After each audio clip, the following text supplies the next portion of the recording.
Welcome to This Explainer. Today, we're going to embark on a journey together. We are stepping away from a deeply ingrained, honestly deeply flawed way of working, and we're moving toward a radical paradigm shift. This is a shift that is fundamentally changing how human beings accomplish great things. Over the next few minutes, we're going to explore a framework that completely abandons failing traditions. It's a system literally designed to help you do twice the work in half the time.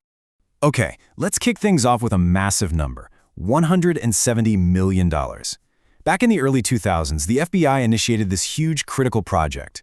They desperately needed to bring their antiquated paper-based tracking system into the modern digital age. The ultimate goal, of course, was to connect the dots faster and prevent future tragedies. But after years of grueling development, they had to scrap the entire system. Not a single line of code was ever actually used. The cost to the taxpayer? A staggering $170 million. It was an absolute unmitigated disaster. So, you have to ask yourself, how does something like that actually happen? Well, it happens because of how work is traditionally organized. Consider what we call the waterfall method. Now, on paper, it looks incredibly logical. Managers spend months making these beautifully color-coded charts, predicting every single step, every milestone, and every delivery date cascading perfectly from start to finish. But there is a massive problem lurking under the surface. These beautiful plans? They are actually complete fabrications the very moment they meet reality. But what does this really mean? I mean, for you and me, in our everyday work. Well, it means that by blindly following these traditional, rigid plans, we are essentially forcing people to endorse a fantasy instead of adapting to actual reality. Think about it. When the plan inevitably falls behind, instead of just scrapping the flawed plan, managers effectively pay people to make it look like the plan is still working. It becomes a closed loop, a system that is perfectly designed to fail. Which brings us to Section 1, a new way of working. We absolutely must move away from rigid top-down prediction. The solution to this madness is a framework called Scrum. Now, Scrum is not about trying to magically predict the future. Instead, it's an evolutionary, highly adaptive, and self-correcting system. It just assumes right out of the gate that change, discovery, and new ideas are going to happen. And it's built from the ground up to pivot instantly when they do. So why is this important? Why do we desperately need to shift our entire working paradigm right now? Because quite frankly, hesitation is death. In combat aviation, there's a fascinating concept called the OODA loop. It stands for observe, orient, decide, and act. Picture a dogfight up in the sky. The pilot who can complete this mental cycle the fastest, the one who can observe the rapidly changing environment, orient themselves, make a split-second decision, and act on it faster than their opponent, is the one who survives. The exact same principle is true in business and in life. He who can handle the quickest rate of change survives. So, what exactly is Scrum anyway? Believe it or not, the term actually comes from the game of rugby. It describes this intense method of restarting play where a team locks their bodies together. They have careful alignment, a deep shared unity of purpose, and absolute clarity on their goal. They push past all obstacles together to move the ball down the field. Honestly, it is the perfect metaphor for a unified, completely unstoppable team. Let's dive into Section 2, the power of small teams. You know how it is. Massive, sprawling groups naturally breed incredibly slow communication and endless bureaucracy.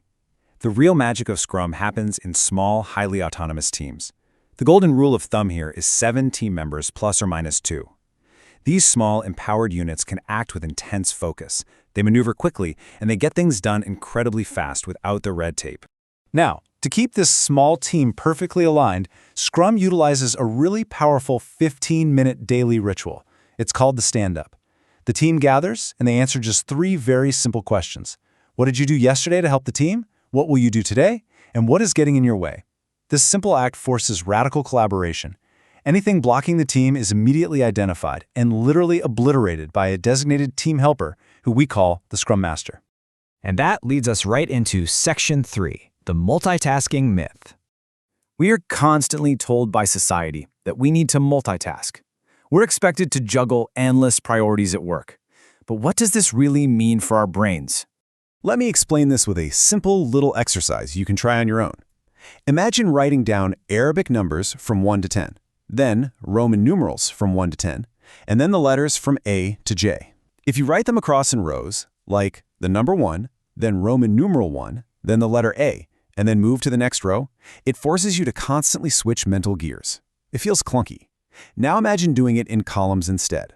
All the numbers first, then all the Roman numerals, then all the letters.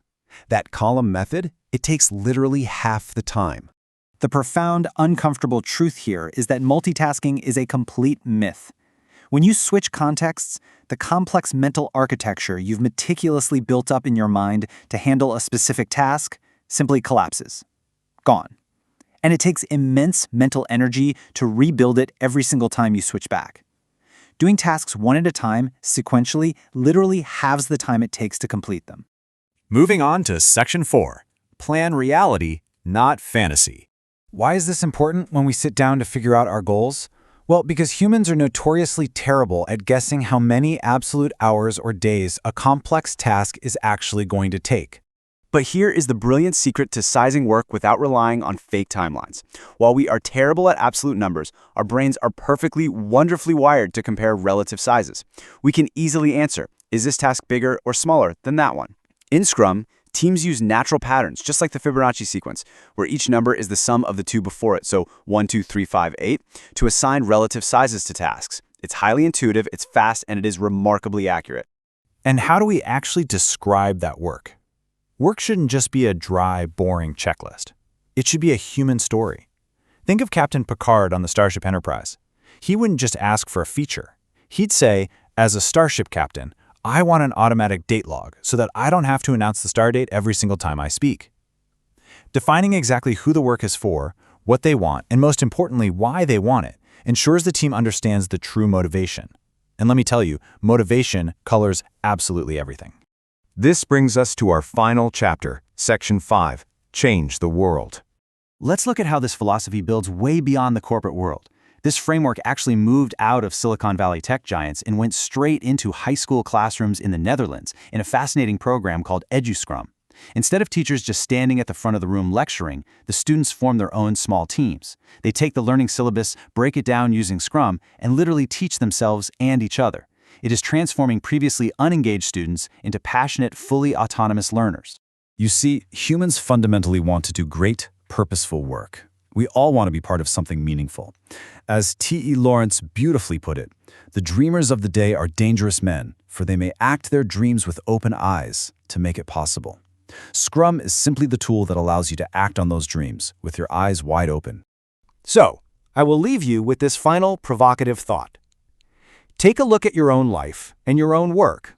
What is the single impediment standing in the way of you doing twice the work in half the time starting today?